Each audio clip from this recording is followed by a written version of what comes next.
El Airbus A380 estaba acabado, o al menos eso era lo que casi todo el mundo pensaba. Airbus cerró la línea de producción. Varias aerolíneas comenzaron a retirarlo. Durante la pandemia, decenas de estos gigantes quedaron aparcados en el desierto, con los motores protegidos y las cabinas vacías. Para muchos, aquello parecía el final lógico de un avión demasiado grande y demasiado caro. Pero unos años después ocurrió algo que nadie esperaba. Emirates empezó a invertir miles de millones para renovarlo. Qantas lo devolvió a rutas internacionales. Lufthansa reactivó unidades que parecían condenadas al retiro. Incluso compañías que habían criticado públicamente al A380 terminaron volándolo otra vez. Y eso plantea una pregunta mucho más interesante. ¿Cómo puede un modelo que la industria prácticamente había enterrado convertirse de nuevo en una pieza que algunas aerolíneas no pueden permitirse perder? Para entenderlo, hay que volver al momento en que el A380 pasó de ser un símbolo de prestigio a convertirse en un problema. Cuando entró en servicio, parecía representar el futuro de la aviación. 2 pisos completos, 4 motores, una capacidad enorme y espacio suficiente para crear algunas de las cabinas más lujosas jamás vistas en un avión comercial. Airbus apostó a que el tráfico aéreo seguiría concentrándose en grandes aeropuertos y que las aerolíneas necesitarían transportar a cantidades enormes de pasajeros entre unos pocos hubs principales. Sobre el papel tenía sentido. El problema fue que el mercado empezó a moverse en otra dirección. Los nuevos aviones bimotores, como el Boeing 787 y el Airbus A350, podían volar distancias enormes consumiendo menos combustible y dando a las aerolíneas mucha más flexibilidad. En lugar de concentrar 500 personas en un solo vuelo, podían abrir más rutas directas con aviones más pequeños. Ahí empezó la presión. El A380 podía ser impresionante desde la puerta de embarque, pero la hoja de cálculo era menos romántica. 4 motores significaban más consumo, más mantenimiento y costes más altos. Para funcionar realmente bien, necesitaba rutas con una demanda enorme y constante. Qatar Airways llegó a criticar duramente la decisión de haberlo comprado. Air France decidió retirarlo por completo. Singapore Airlines, la compañía que lo había estrenado comercialmente, comenzó a sacar de servicio algunas de sus primeras unidades incluso antes de la pandemia. La señal parecía clara. El avión creado para dominar el futuro estaba empezando a quedarse sin sitio en él. Entonces llegó 2020 y todo se aceleró. Con el tráfico internacional desplomándose, el A380 se convirtió en uno de los primeros candidatos para quedarse en tierra. Muchos quedaron almacenados durante meses y algunos operadores ya hablaban de no volver a utilizarlos. Parecía una retirada anticipada a escala mundial. Y ahí se consolidó una idea que durante un tiempo casi nadie cuestionó. El A380 había perdido. Airbus había apostado por un avión enorme justo cuando el mercado se estaba moviendo hacia aviones más pequeños y eficientes. Caso cerrado. O eso parecía, porque cuando los pasajeros regresaron, la industria descubrió un problema totalmente diferente. Las aerolíneas volvieron a tener demanda, pero muchas no podían simplemente añadir vuelos sin límite. Aeropuertos como Heathrow, Dubái o Singapur ya estaban operando bajo una enorme presión sobre sus franjas horarias, y cuando un aeropuerto está prácticamente saturado, la pregunta cambia. Ya no es ¿cómo puedo volar más veces?, sino ¿cómo puedo transportar a más personas con los vuelos que ya tengo? De repente, el tamaño del A380 dejó de parecer absurdo. Si solo tienes una determinada cantidad de slots, un avión capaz de mover cientos de pasajeros de una sola vez puede convertirse en una ventaja enorme. Eso es lo extraño de esta historia. El mismo atributo que había condenado al A380 empezó a salvarlo. Durante años, ser demasiado grande había sido su problema. Ahora, en determinados aeropuertos, ser enorme era exactamente lo que hacía falta. Pero todavía faltaba una pieza, porque si las aerolíneas hubieran recibido a tiempo los aviones que esperaban, probablemente muchos A380 habrían seguido camino hacia el retiro. Y ahí entra Boeing. El 777X debía ser una de las grandes respuestas de la siguiente generación. Un avión enorme, pero con 2 motores, más eficiente, más moderno, y para compañías como Emirates, una pieza fundamental de la renovación de flota. El problema es que las entregas se fueron retrasando una y otra vez. Para mediados de 2026, el 777-9 seguía sin transportar pasajeros de pago en servicio comercial, y las primeras entregas se esperaban para 2027.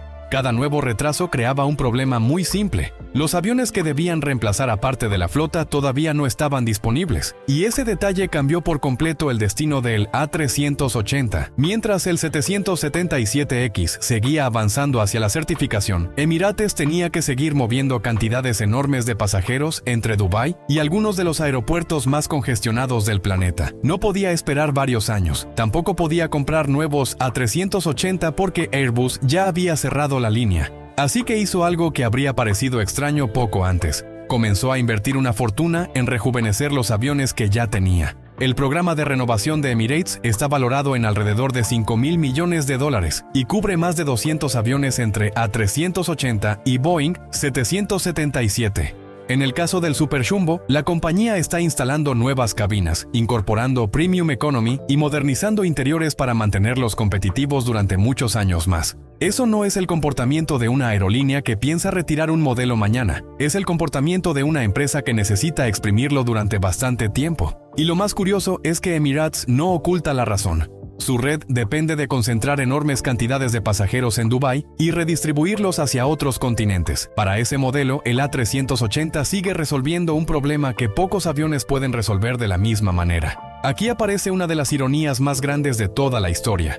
El Boeing 777X fue diseñado precisamente para ofrecer una alternativa más eficiente en el segmento de gran capacidad, pero sus retrasos terminaron prolongando la vida del avión que debía ayudar a sustituir. Cuanto más tarda el 777X, más tiempo necesita Emirates mantener sus A380, y cuanto más dinero invierte Emirates en renovarlos, menos sentido tiene retirarlos inmediatamente después. Es un círculo extraño en el que el futuro del A380 depende parcialmente de cuánto tarde en llegar su reemplazo. Pero Emirates no está sola. Qantas también pasó años devolviendo sus A380 al servicio después del parón de la pandemia. No fue simplemente encenderlos y volver a volar. Algunos habían permanecido almacenados durante tanto tiempo que recuperar toda la flota exigió un enorme trabajo de mantenimiento y actualización. Incluso hubo aviones retirados que acabaron siendo utilizados como fuente de piezas para mantener otros operativos. A finales de 2025, Qantas había completado el regreso de su flota renovada,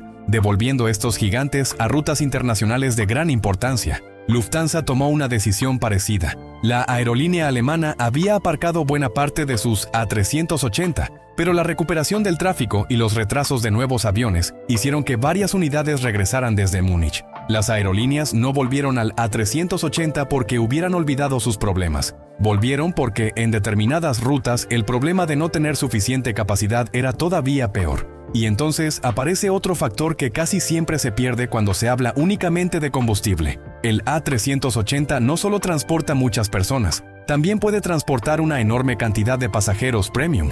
Después de la pandemia, el tráfico de business y first class recuperó fuerza rápidamente. Para una aerolínea, un asiento premium puede generar varias veces más ingresos que uno de economy. El A380 ofrece muchísimo espacio para jugar con esa ecuación. Por eso Emirates puede instalar suites, bares, zonas sociales, premium economy y cabinas superiores completas dedicadas a pasajeros de mayor gasto. Un avión que parece excesivo si solo cuentas cuántos asientos baratos caben dentro, empieza a verse diferente cuando una parte importante del piso superior se vende a precios muy superiores. Además, el A380 tiene algo que no aparece en las hojas de cálculo. Los pasajeros lo reconocen.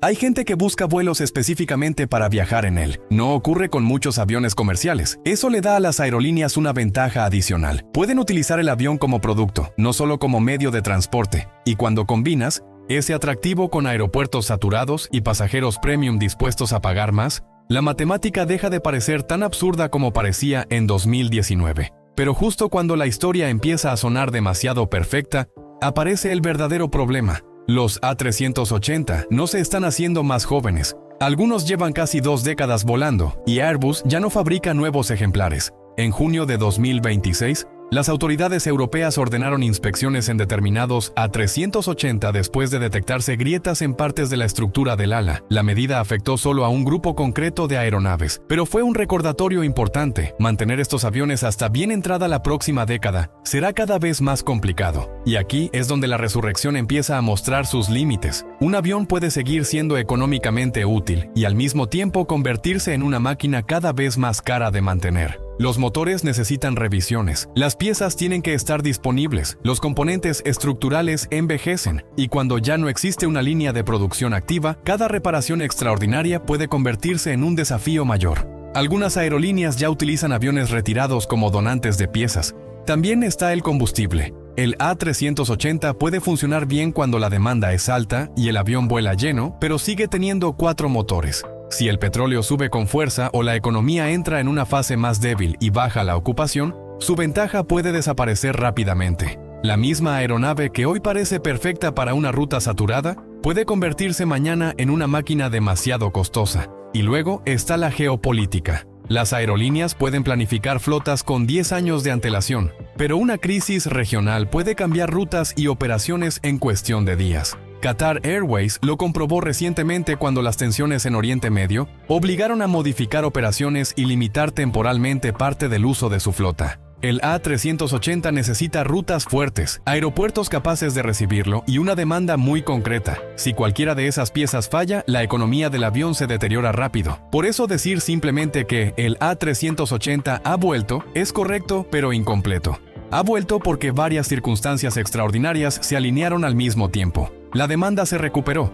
Los aeropuertos más importantes siguen congestionados. Los pasajeros premium están gastando más. El 777X se retrasó durante años, y muchas aerolíneas ya tenían A380 completamente pagados esperando en tierra. No fue una segunda juventud planificada. Fue una combinación de problemas que, por casualidad, volvió a convertir al gigante en una solución. Pero todavía queda una última pregunta. ¿Qué ocurre cuando finalmente llegue el 777X en cantidades importantes? Ahí puede empezar la verdadera cuenta atrás. Sobre el papel, un avión bimotor moderno debería ofrecer costes mucho más atractivos. Emirates, Lufthansa y otras compañías tienen planes de flota que dependen de la llegada de nuevos aviones. Si Boeing logra certificar el 777-9, entregarlo y aumentar la producción, parte de la razón económica para mantener tantos A380 empezará a desaparecer, aunque incluso eso podría no ser el final de la historia. Mientras Boeing trabaja en el 777X, Airbus estudia cómo ampliar la familia A350. En 2026 volvió a aparecer con fuerza la idea de un posible A350-2000, una versión más grande que podría acercarse al espacio que hoy ocupan los grandes 777 y cubrir parte del vacío dejado por el A380. Emirates ya ha mostrado interés en evaluar un avión de ese tipo si Airbus decide desarrollarlo, y eso abre una posibilidad fascinante. Tal vez el A380 no esté demostrando que los superjumbos deban regresar exactamente como antes. Tal vez esté demostrando algo distinto, que algunas aerolíneas siguen necesitando aviones gigantescos para determinadas rutas, solo que ahora quieren esa capacidad con 2 motores y una eficiencia mucho mayor. Si eso es cierto, el fracaso del A380 podría haber sido menos absoluto de lo que parecía. Airbus quizás se equivocó en el momento, en el tamaño del mercado o en la tecnología disponible, pero no necesariamente en la idea de que los grandes hubs acabarían necesitando cada vez más capacidad. Y ahí está la paradoja final. El A380 perdió la batalla comercial para la que fue creado. Se fabricaron muchos menos ejemplares de los que Airbus imaginó. La línea cerró. Varias aerolíneas lo rechazaron. Algunos acabaron desmontados, pero cuando la industria creyó que ya no lo necesitaba, descubrió que todavía había rutas donde nada podía reemplazarlo inmediatamente. Por eso el A380 no está viviendo una resurrección normal. Está volando gracias a una ventana muy específica de la historia, una mezcla de aeropuertos saturados, retrasos industriales, demanda premium y escasez de aviones de gran capacidad. Esa ventana puede durar años. Emirates parece preparada para aprovecharla durante bastante tiempo. Qantas y Lufthansa probablemente lo harán mientras siga teniendo sentido, pero el reloj sigue corriendo cuando el 777X llegue de verdad, cuando los A380 necesiten revisiones cada vez más costosas y cuando aparezca una nueva generación de aviones grandes y eficientes, la situación volverá a cambiar. Quizá entonces sí llegue el final definitivo, o quizá ocurra algo aún más curioso, que el A380 desaparezca, pero que su idea sobreviva en una nueva generación de aviones gigantes de 2 motores. Y entonces tendremos que preguntarnos algo que hace unos años habría parecido absurdo. ¿Fue el Airbus A380 realmente un error? ¿O simplemente llegó demasiado pronto?